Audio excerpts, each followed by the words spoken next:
Hi, I'm Kath McCauley, and this is season 4 of Pocket Sketching. I had really planned to go into very advanced stuff, but my workshop students keep asking me for the basics. So we're going to start with the basics. I'm so glad you're here. I'll try to do this slowly enough so you can really see it. Welcome and come along for a fun session.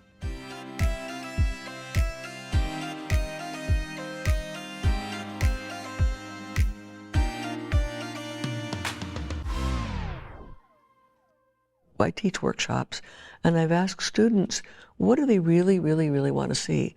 And over they said they want to see the basics done slowly so they can see what I'm doing. So I've sort of changed what I'm going to do the first 2 sessions, in fact, even the third one. It's going to be what a journalist would call where, what, why, when, and how. So we're going to get started with this, and I think you'll enjoy it. But do watch. There are going to be some gems thrown in. It's not going to be just really boring. I think it'll be kind of fun. So let's go back to another question I ask my students. Why don't you go sketching and painting now? And I got universally 2 of the same answers every time. Number 1, because people take everything, the whole kitchen sink with them. And it's just too cumbersome. Well, hey, I've done that too. I used to wreck my family vacations by bringing all my watercolors, all my oil paints, and my family would go hiking, and I would get all this stuff out, paint or sketch, usually paint, and then clean everything up, and then put everything away, and they'd come back and tell me what a wonderful time they'd had. And let me tell you, I was ticked, because I didn't get to go. Basically, let me show you what it looked like. I mean, this is me out with my stuff. And notice something else. This is the next thing they were afraid of. You get an audience.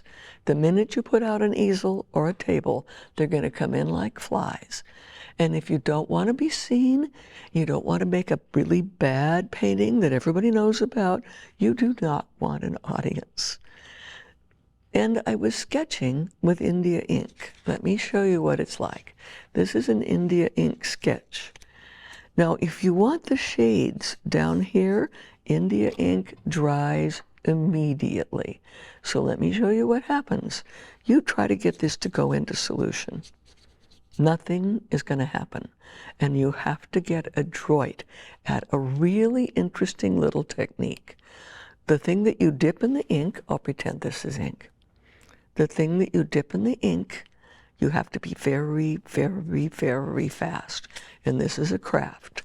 So you dip it in the ink, you sketch. Let me get this right side up so you can see it. You sketch and you hit it immediately. If you hit it immediately, it will go into solution. If you wait at all you get is a line drawing, and it'll never go into solution. So to get a grayscale, and this takes a long time to learn, the ink invariably dumps many times, and you have ink all over everything forever. So what happened was, and it was a complete accident, I turned around to write a note to a friend, and I picked up a water-soluble pen, and I started to write the note. Now notice I had not put down the brush because it was a habit. So I started to write the note. His name was Johnny, and I started to write, and then I touched it and said, wait a minute, that just ran. That just ran. How far will that run? If I make a really thick line, what do I get out of it? Can I put this someplace else? In watercolor, this is called transferring. How far will that line go? In this was the breakthrough to pocket sketching. Oh, that D I forgot to mention. Did you see that was dry? With India ink, that would never have happened. The top of the J, okay, it's dry. And this was an enormous breakthrough. That ran. That could be put into solution after it was dry. And at that point, I stopped painting for 3 days, used one pen. That's how I know one of these pens holds a 3-day supply of ink. And all day long for 3 days, I played with the pen to see what it would do, what it wouldn't do, What are its problems? Big problem, because it's water soluble. If you don't put the lid on when you're not using, it'll dry out. If you leave it in a super hot car like Scottsdale, Arizona, when you go to use it, it flows. But it'll never dump like a fountain pen. It'll never dump like India ink. Anything that's tight in a container like this is going to stay in a container, and it allows you to do amazing things. So let me show you a little bit about how it works. Probably won't need the pen for a few minutes because I'm going to show you how it works. Remember I said it can be dry when you use it and it'll go into solution? This will never happen with India ink. So you can be very, very careful and stay inside the line. Look at that flow. This is interesting. I'll show you later how it works. Could flow in there. Okay. Go over. Now, if I went over the line quickly, watch that, the line stays. Now, if I wiggle the brush, what happens? Wiggle the brush. Can I get rid of the line? Can I put it into solution and use it? Do it up here too. Wiggle.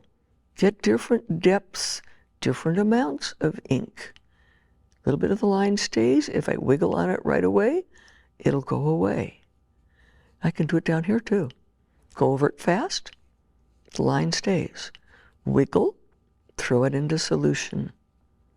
There are all kinds of possibilities. The next one I'll actually rinse out, by the way. Did you see that? That's cleanup.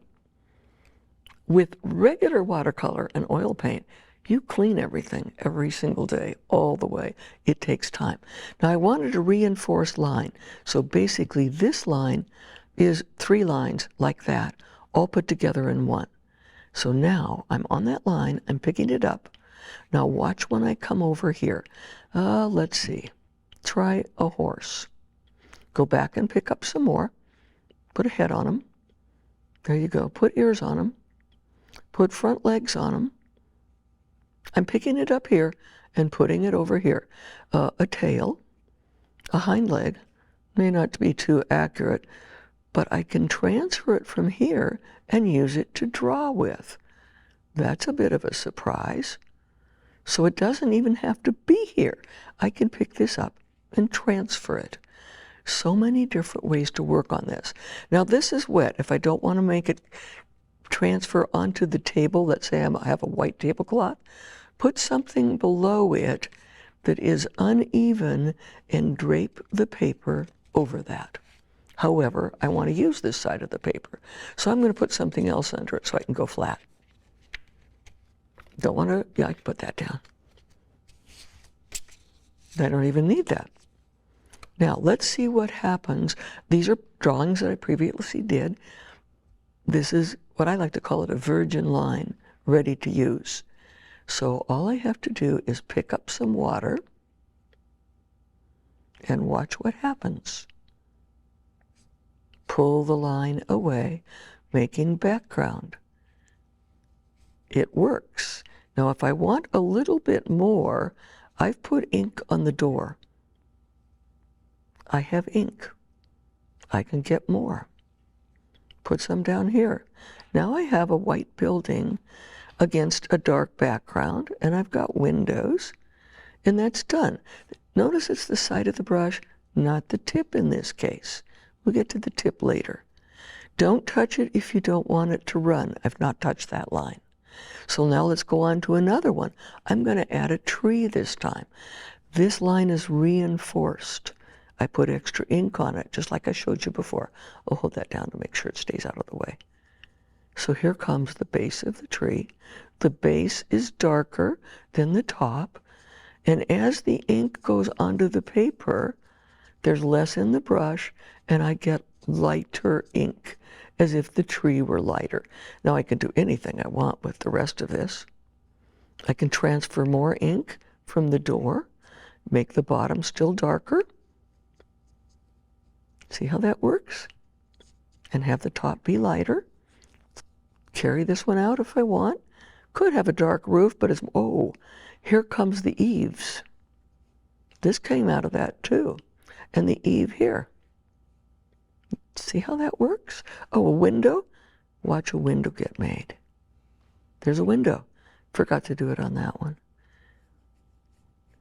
But here's something else. Once this has dried, it won't move again. Get very little. It's not quite totally dry. But when it's totally dry, I can't get that line to move. So it's been stabilized. Now we're going to go on and go a little bit farther. This time I will use the background. Other side of the pad. Okay. See these two little dark strips over here? Those were made by scribbling. I like to call that a borrow pit. In geology, when miners go first on a property, hard rock mining, they will designate a piece of dirt to be used to borrow to build things, and they call it a borrow pit. I found that a very easy term to live with. So the borrow pit, if I want to use any extra ink, I'm going to borrow it from here, the tip of the brush, and I can do the windows with this. Can get them quite dark if I want. I can make the roof dark, much darker than I would have had otherwise. And again, borrow some ink from over here and put in the eaves. So that can be used to build anything. Come back in, do the door, this. How about a trail out in front of the door?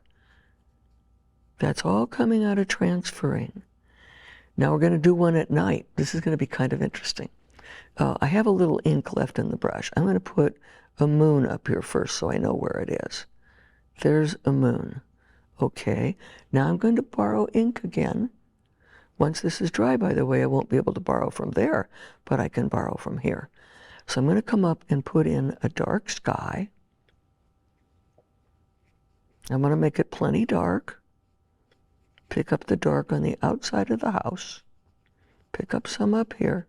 If I need to, I'll add another borrow pit. Oh, I didn't mention, this area over here on this pad, it's 6.5 inches long. Normal framing is 6 by 4. So this area is a dead area that won't show up in a frame. Very handy. So I just put some more ink over there so I can make it darker. Come up with a nice dark sky here. Keep going on this.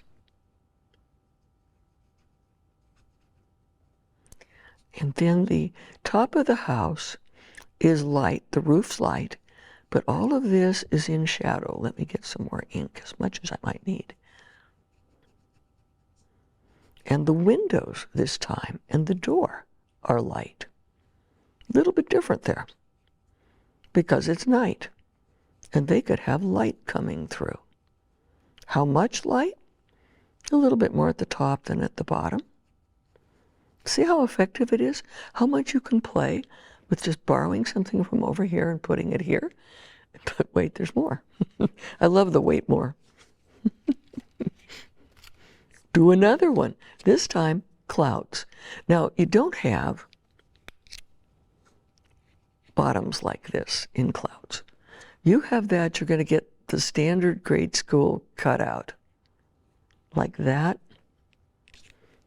Then this is going to look kind of unnatural. Pull that line away. There, we got a grade school type. And this, unfortunately, was drilled into you when you were a kid. So you're going to be inclined to doing this. The most fun thing about it is I can go like this and make rain. See the rain? I just took my finger, stuck it here, and ran it down. That's rain. But let's go back to what clouds are made out of. They're made out of water vapor. So put some water up here. Come over to your borrow pit and build a cloud. Ooh, much, much, much more fun. You can really have fun with a cloudy sky. And you can make it lighter and darker, but you get the idea. It's going to look like water. It's going to look, it is. It definitely is water, but there aren't any lines in the sky. I don't have to work with that. I have a wet field. I can put as much into it as I want. So if I want more, I can put more in. I can have nice dark bottoms on my clouds.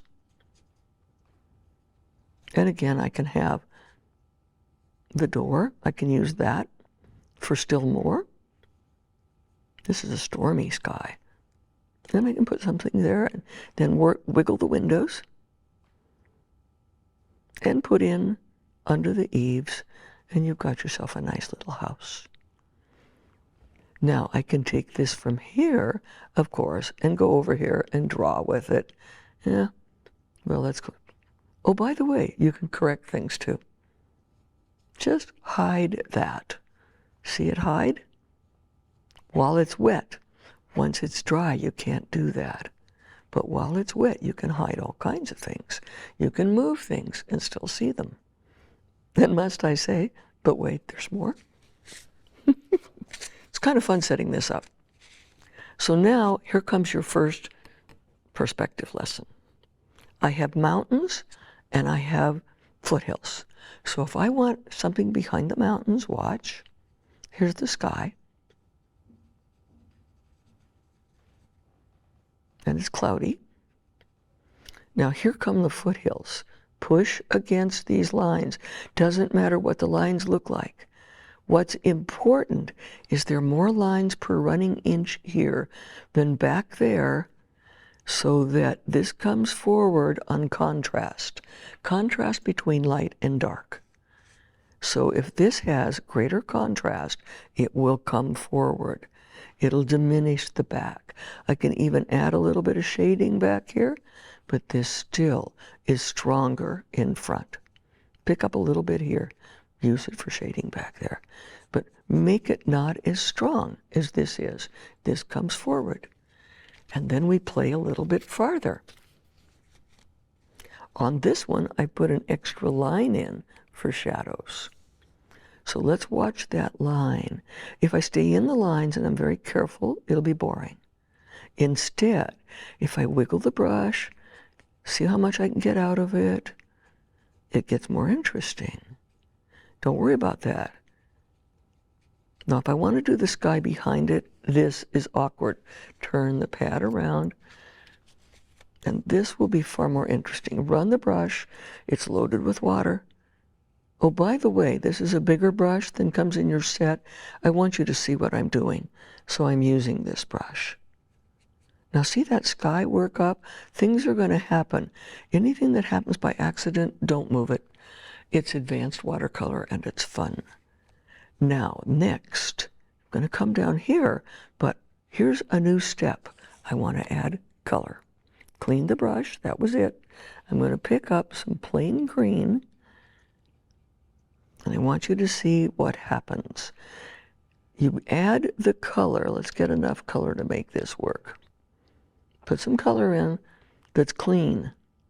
Now come in and mix it with the black ink.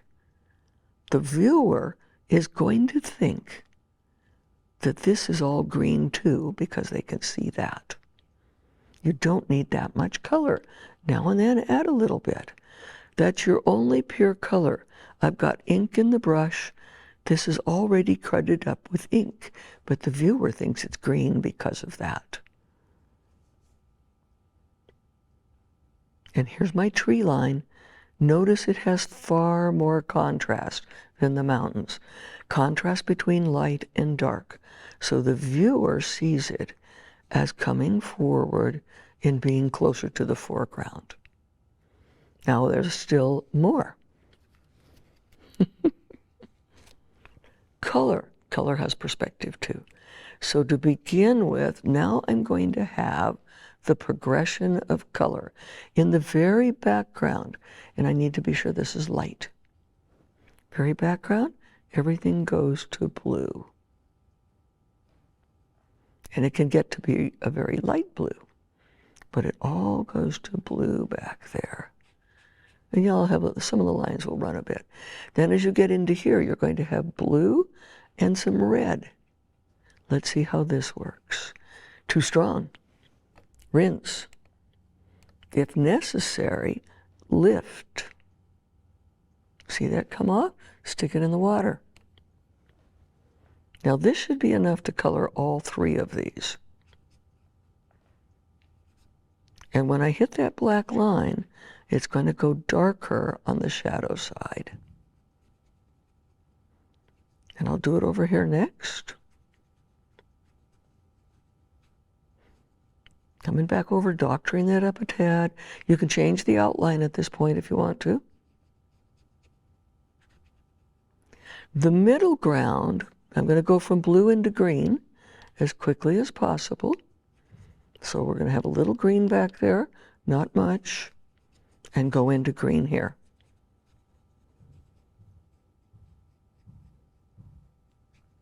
Not much green. Let's get a little more green so it has a natural progression. Need a little more water. And yeah, these pop out.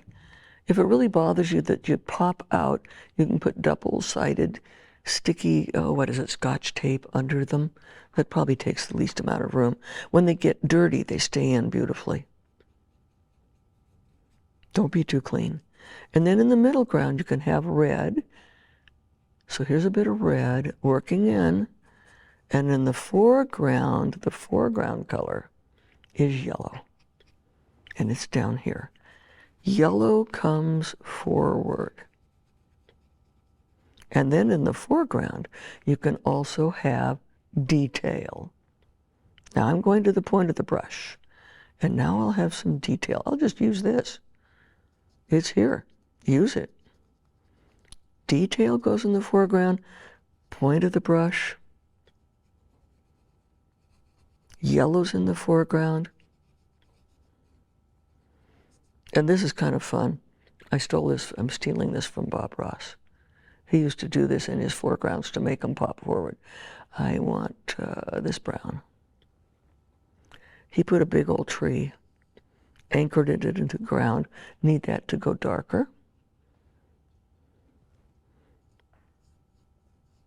And he anchored that down here, and then he put foliage on it, and it went right off the paper, making a real strong foreground. This is where your detail is. Now see how everything drops back? Because you've got strong detail here. And one last thing in this series. I will put something under this so it doesn't get the table all dirty. This is cleanup. Put the lid on your pen when you're not using it. We've done a little brush handling. There's a tree.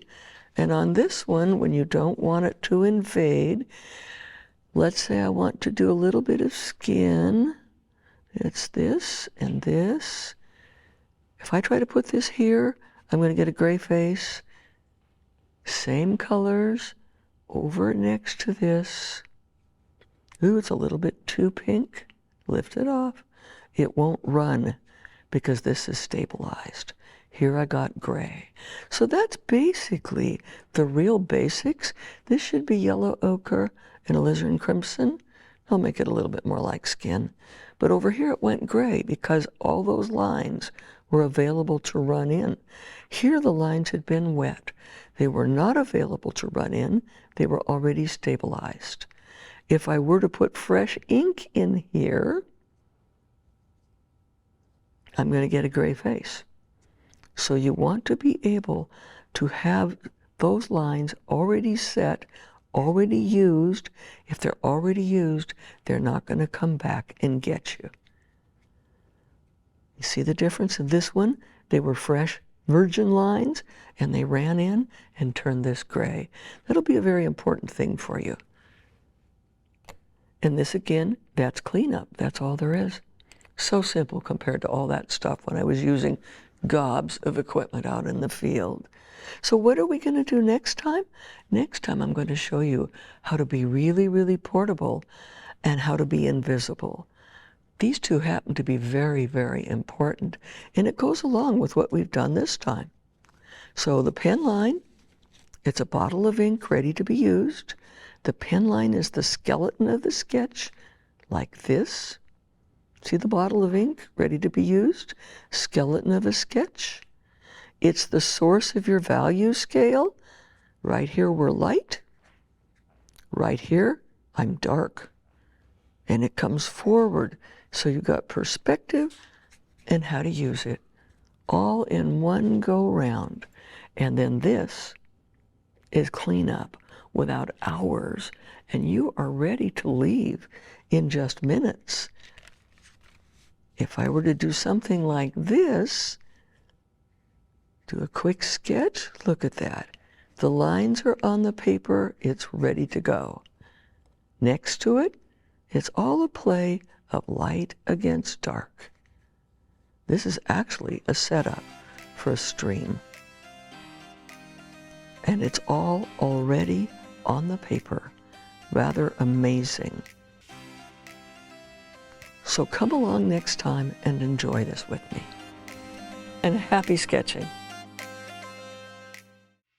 Want to learn more about the wonderful world of pocket sketching? Then visit my website at pocketsketching.com.